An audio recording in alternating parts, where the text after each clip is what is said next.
नमस्कार मित्रों, मैं तरुण शर्मा आपका स्वास्थ्य तथा जड़ी बूटी का उपयोग और योग, यह ऐसा हम एक वर्कशॉप चला रहे हैं, इसमें स्वागत करता हूँ।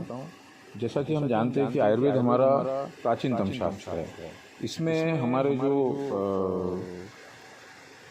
राजीव जी दीक्षित है, इनके कुछ स्वास्थ्य को लेकर कुछ लेक्चर मद्रास में हुए थे। इनमें से कुछ लेक्चर की मदद से लेकर हम ये पूरा शिविर चलाने वाले हैं, ये वर्कशॉप चलाने वाले हैं। इन्होंने जो भी बताया है वह है महान ऋषि वाग्भट जी थे, जिन्होंने आयुर्वेद के ज्ञान को लोगों तक पहुंचाया। अष्टांग हृदय नामक एक शास्त्र की रचना की। अष्टांग हृदय में लगभग 7000 श्लोक है और इसमें उन्होंने जो बातें बताई है वो जो बातें उन्होंने की है वो है वात पित्त कफ को संतुलित रखने की। और हमारे जो दुख है, दैहिक दुख, दैविक दुख और भौतिक दुख, 90% जो दुख है वो पेट से है और बाकी के जो हमारे दुख है वो 10% बाहर के है। टोटल में जैसे 148 डिजीज है, 90% आप स्वयं ठीक कर सकते हैं। अपने शरीर को आपको जानना है और अपने भोजन को पहचानना है। हम जानते हैं बहुत बार हम जो भोजन करते हैं हमें पता होता है कि इससे कुछ न कुछ हमें नुकसान होने वाला है, लेकिन हम उसकी तरफ ध्यान नहीं देते। तो हम अगर केवल भोजन को पहचान लिए और हमारे शरीर को कौन सा भोजन लाभदायक है और कौन सा भोजन नुकसानकारक है, तो आप मतलब इसमें से नियर अबाउट 80% बीमारियों को ठीक कर सकते हैं। कोई भी बीमारी की शुरुआत जो है वो छोटे से चीज़ों को होती है। तो सबसे पहले वीडियो में हम इनमें कुछ गोल्डन रूल्स है, निरोगी रहने के जो कुछ सूत्र है, गोल्डन रूल्स को हम इसमें देखेंगे कि वो 15 रूल कौन से है, जीवन जीने के लिए 15 रूल कौन से है। तो सबसे पहला जो नियम है वो है, हम जो खाना खाते हैं, हमारा जो खाना है वो एल्यूमिनियम के बर्तनों में ज़्यादातर बनता है। तो हमारा भोजन अगर मिट्टी के बर्तन में या स्टेनलेस स्टील के बर्तन में बनता है तो वह हमारे लिए ज़्यादा पोषक होता है। एल्यूमिनियम के बर्तन में भोजन पकाने और करने से diabetes, arthritis, bronchitis, cancer, TB, लकवा जैसी गंभीर बीमारियाँ होती है। अब इनमें फर्क ये होता है कि अगर हम नियम से देखा जाए तो जिस भोजन को पकाते समय पवन का स्पर्श यानी वायु का स्पर्श और सूर्य का प्रकाश अगर नहीं मिल रहा है तो वह भोजन विष तुल्य बताया गया है आयुर्वेद में।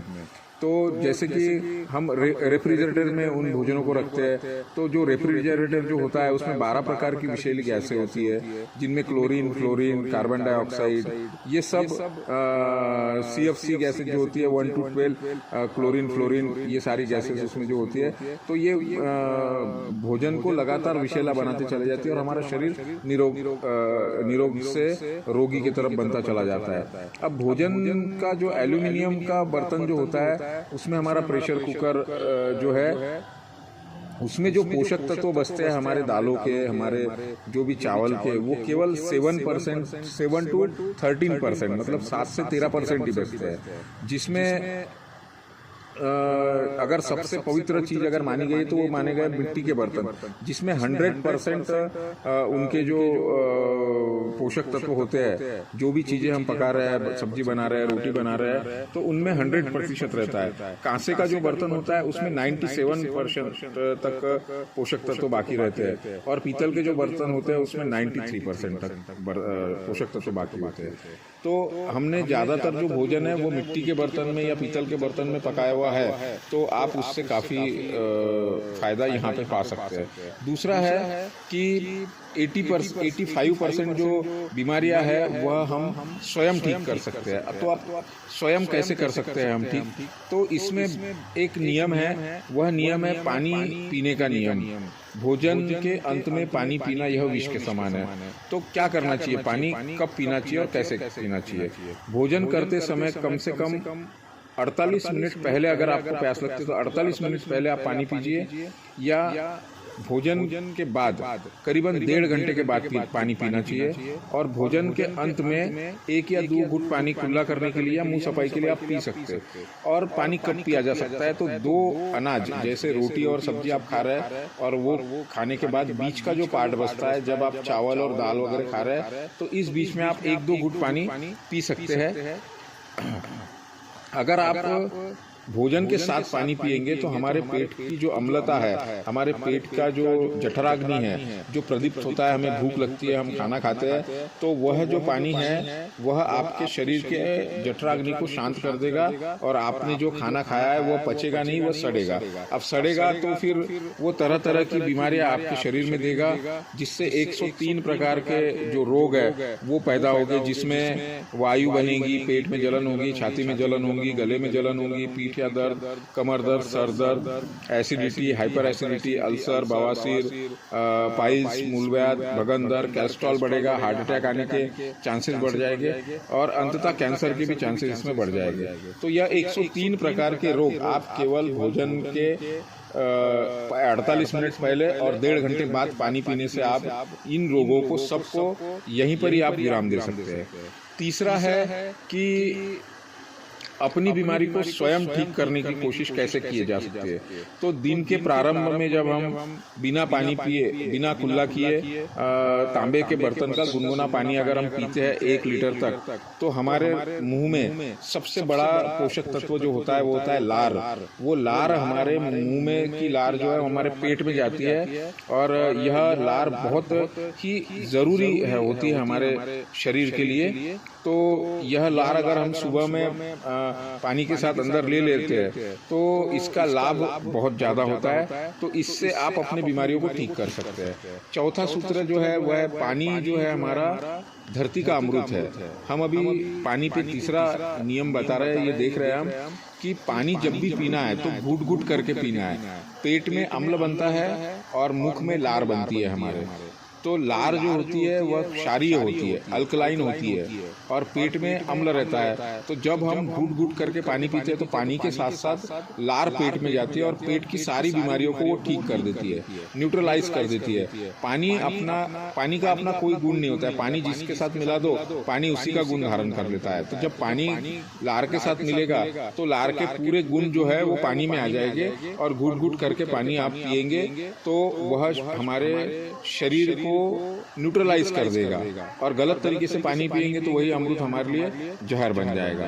5वें सूत्र की तरफ देखते हैं कि पानी कैसा पीना चाहिए। तो हमेशा ठंडा पानी से नहाना चाहिए और गुनगुने पानी हमने पीना चाहिए। गुनगुना मतलब हमारा बॉडी का जो टेम्परेचर होता है उस टेम्परेचर का हमने पानी पीना चाहिए। तो ठंडा पानी पीने से पेट ठंडा हो जाता है और तब हमारा सारा शरीर उसे गर्म करने के लिए बढ़ता है। जैसे हम फ्रिज का पानी पीते हैं 2 डिग्री का, 3 डिग्री का, बर्फ का पानी पीते हैं, तो वह पानी हमारे शरीर में जब जाता है तो उसको हमारे बॉडी टेम्परेचर में कन्वर्ट करने के लिए हमारे शरीर को बहुत ज़्यादा मेहनत करना पड़ता है, जिसके कारण हमारे जो शरीर के अन्य अंग होते हैं वहाँ के रक्त की कमी हो जाती है वहाँ पे। तो ऐसे समय में जैसे हम आइसक्रीम खा रहे हैं या कुछ ठंडा खा रहे हैं या फिर फ्रिज का ठंडा पानी पी रहे हैं, तो उस पानी को ठंडा करना, गर्म करना हमारे शरीर के टेम्परेचर के बराबर लाने के लिए शरीर को वहाँ पे ब्लड सर्कुलेशन ज़्यादा करना पड़ता है। और हम बार बार ऐसी चीज़ें अगर करते जा रहे हैं तो पैरालिसिस जैसे attack, heart attack, brain haemorrhage जैसी बीमारियाँ हो जाती है। तो आपको पानी जो है वो हमारे बॉडी टेम्परेचर का पीना चाहिए, ठंडे पानी से नहाना चाहिए, गर्म पानी पीना चाहिए। उसी तरीके से आपको जो मल त्यागने में समस्या आएगी, आपको पाइल्स, बवासीर, भगंदर जैसी बीमारियां होगी, तो पानी जब भी पीना है तो हल्का और गुनगुना पानी पीना चाहिए। मिट्टी के मटके में रखा हुआ पानी आप पी सकते हैं, क्योंकि मिट्टी के बर्तन में जो पानी होता है वह हमारा जो रूम टेम्परेचर होता है उससे थोड़ा ही बड़ा होता है। तो मिट्टी के बर्तन में रखा हुआ पानी आप पीजिए। छठा जो सूत्र है हमारे पास में, जो हमारे देशभक्त राजीव जी दीक्षित जी ने बताया है, वह रोगों से बचना महत्वपूर्ण है, बल्कि उसका उपचार करना महत्वपूर्ण नहीं है ना। तो जैसे हमारे घर में जो आटा होता है, गेहूं का आटा हमने 15 दिन जितना चले उतना ही हमने पिसाना चाहिए। और मक्का, बाजरा, ज्वार, चना, इनका आटा 7 दिन हमको चले उतना ही हमने पीना चाहिए। आटा हमेशा मोटा पीसना चाहिए, दरदरा सा पिसा हुआ होना चाहिए। रोज पिसा हुआ अगर आटा आपको उपलब्ध है तो बहुत ही अच्छी बात है। और खाना हमेशा सूरज के प्रकाश में मतलब सूरज की उपस्थिति में ही खाना चाहिए। और जो इसका 7वां सूत्र है कि हमारे भोजन को पहचान लो और शरीर को जान लो। तो क्या है कि भोजन पकने के 48 मिनट के बाद वह बासी होना शुरू हो जाता है। तो 48 मिनट तक आपने भोजन कर लेना चाहिए। अब हमारा जो जीवन है वह बहुत ही फास्ट हो चुका है, इसमें ये सारी चीज़ें पॉसिबल नहीं हो पाती है। लेकिन फिर भी अगर आप चाहते हैं कि आप बीमारियों से बचें और आप बीमारियों को फेस कर सके अच्छे तरीके से, तो भोजन के 48 मिनट पकने के 48 मिनट तक आप भोजन कर लीजिए। 48 मिनट के बाद भोजन के पोषक तत्व कम हो जाते हैं और 24 घंटे बाद तो वह भोजन जानवरों के भी खाने के लायक नहीं होता।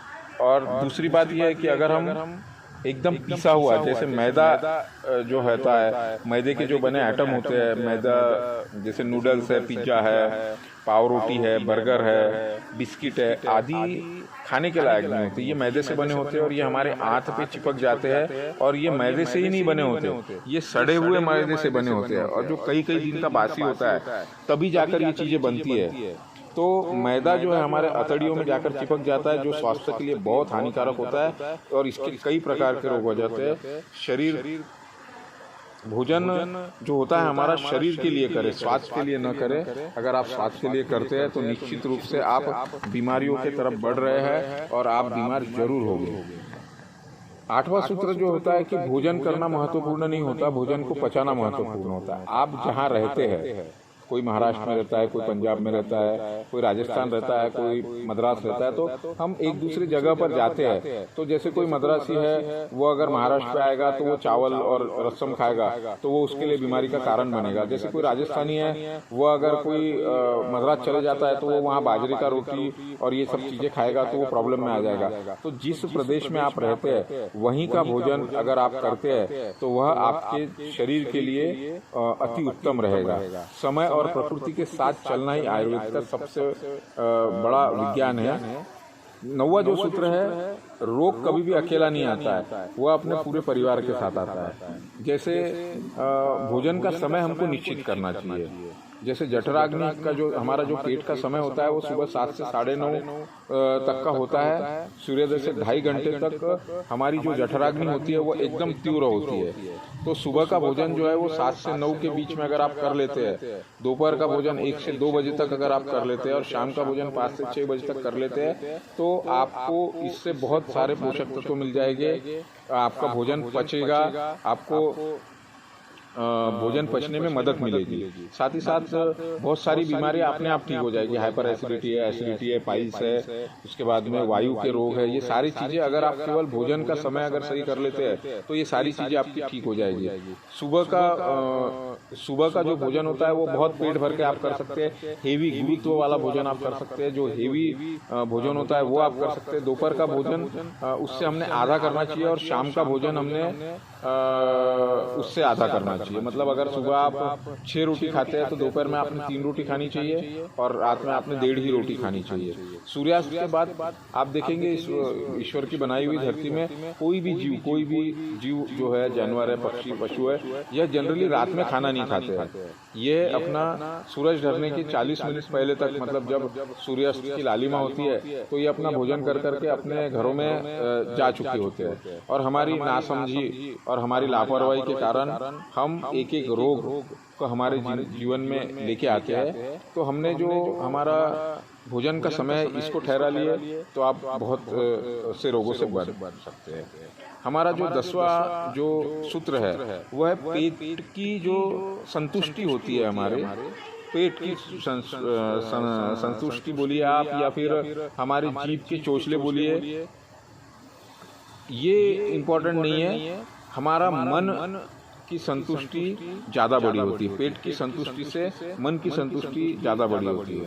तो इसके बारे में हम देखते हैं कि भोजन हमेशा जमीन पे बैठ के खाना चाहिए। जो व्यक्ति अधिक श्रम करते हैं, जैसे मजदूर वर्ग के लोग हैं, लेबर क्लास के लोग हैं, जिनको ज़्यादा घूमना फिरना होता है, वो अगर ऊपर बैठकर भोजन कर रहे हैं, पालती मारकर या सुखासन में भोजन कर रहे हैं, तो उनको भोजन जल्दी पचेगा। जब आप सुखासन में बैठते हैं तो शरीर में लगने वाला गुरुत्वाकर्षण बल जो है वह नाभि पर होता है, और नाभि हमारे शरीर का केंद्र होता है, तो और नाभि के पास ही जठर होता है। तो यह पाचक रस आपका अच्छा बनता है और आपका भोजन पचना शुरू हो जाता है। पाचक रस जब अच्छा बनता है तो उस रस में रक्त, मांस, मेद, अस्थि, मज्जा, वीर्य, यह सब अच्छा बनेगा आपके शरीर में। शरीर पचेगा तो आपका शरीर स्वस्थ रहेगा। इसका जो 11वां जो सूत्र है, हमारे जो